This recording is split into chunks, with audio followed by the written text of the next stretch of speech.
Welcome back to Smith Farm and Outdoors.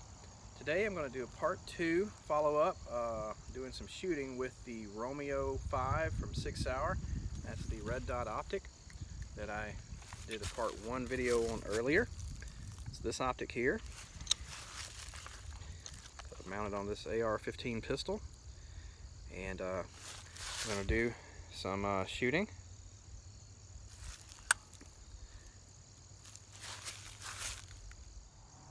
You'll see that today I'm dressed in some body armor. This is a plate carrier, kind of a minimal plate carrier, but these plates are new from Tactical Scorpion Gear. I got these with about a 15% discount for $118, and these are level 3 plus. They will stop AR-15, full metal jacket, and penetrator rounds, everything from pistol rounds all the way to up to 30-06. And these are spall coated as well. So I'm wearing these on the range today just to get some practice carrying the weight. All right. So let's get started. All right, for my first shots, I'm going to do a few at 15 yards just on a board to see where my grouping's at, and then we'll move up to about a 60-yard shot on some steel. So we got my hearing protection on, and let's go at it.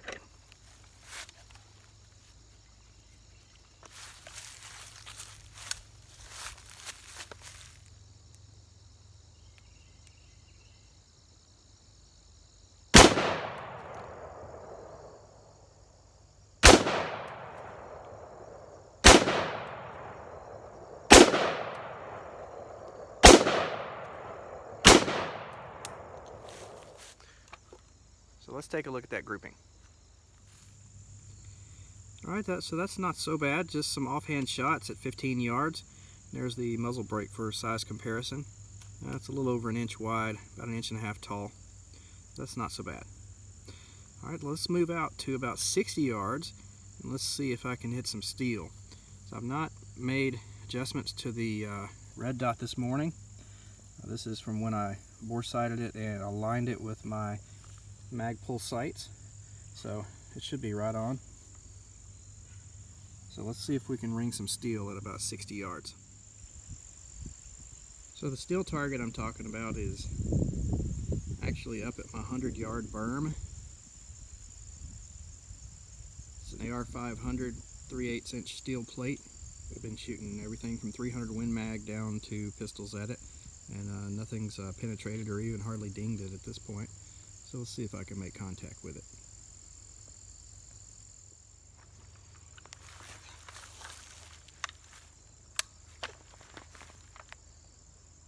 This is a bit different, trying to fit the brace or a buttstock on a regular rifle against your shoulder when you're wearing armor.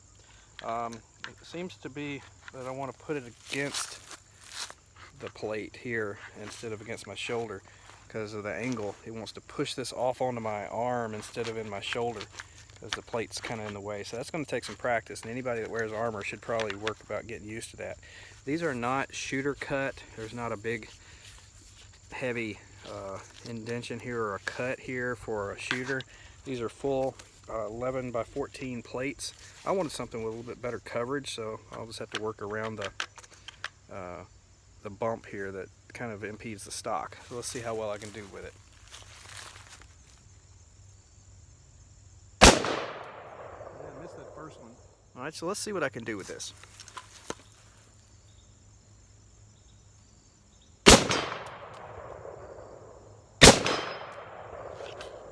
Alright, mag change.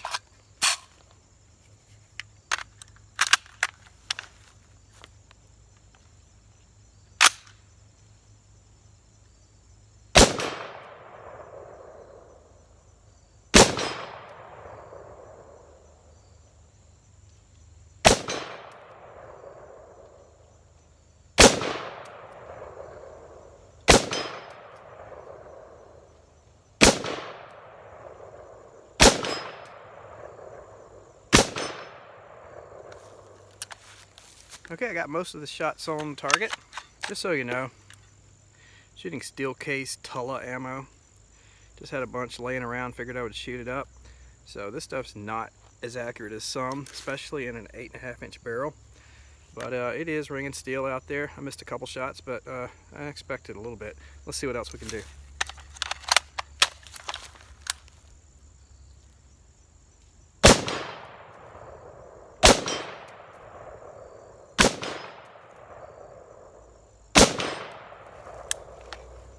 Not bad. Let's go out and take a look at the target and see what condition the target's in. It's the fall of the year now. Starting to get cold. All the leaves are falling. And I typically keep this range mowed well, but I've let it go a little bit because I wanted to do some deer hunting back here. So I'm letting the grass grow up a little bit for the deer and other things, so I haven't been maintaining it for the last 2 months. So let's identify the shots that I just done. Like here, here, here, here, here. Looks like here, here, and here. But this is a $39, $40 plate from Walmart, AR-500 steel. As you can see, that full metal jacket ammo is just bouncing off of it. Looks like somebody's taking a nick out of the carriage bolt. That's the kind of stuff that you'll have to replace eventually. This little plate's doing pretty good. Well, offhand, at about 60 yards with a red dot, co-witnessing with my Magpul pop-up sights. That's not bad. So I'm going to do a couple more shots. I'm going to drop the Magpul sights and just use the red dot on its own and see what we can do.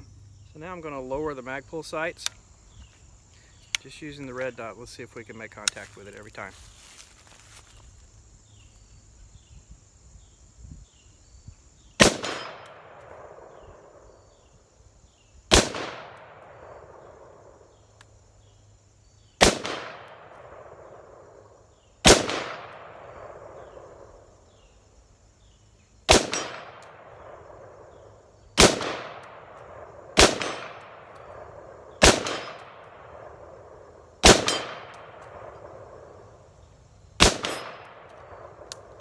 Like a couple shots I missed, it was swinging. I went right under it, it looks like.